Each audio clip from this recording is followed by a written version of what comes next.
అధికారంలోకి వచ్చిన తర్వాత అనేకమైనటువంటి హామీలు ఇచ్చినటువంటి బీఆర్ఎస్ పార్టీ బీసీలను నిట్టనిలువునా ముంచినటువంటి పార్టీల జాబితాలోకి ఎక్కింది.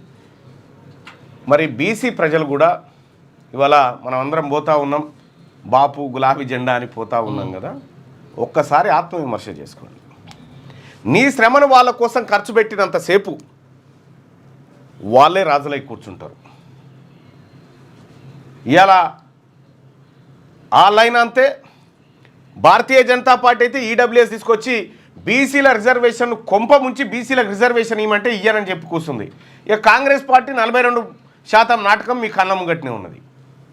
ఇట్లా అందరూ ఇప్పుడు ఇలా సభలు భర్తీ చేసుకోవడం కోసం బీసీలు కావాలి. ఇప్పుడు ఊర్లు కదలాలి వీళ్ళ కోసం. ఇలా పండుగలు, ఇలా ఉత్సవాలు. ఇది కేసీఆర్ గారి ఇంట్లో దావత్. ఇది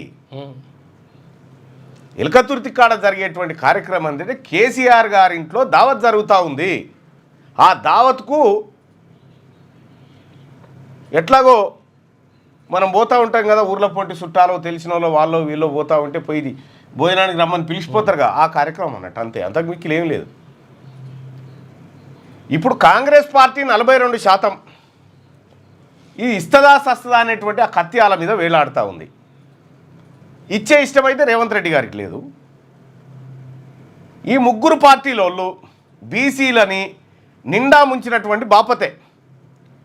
ఓసారేమో హుసేన్ సాగర్లో ముంచుతారు, ఓసారి మూసీలో ముంచుతారు, ఓసారి ఉస్మాన్ సాగర్లో ముంచుతారు.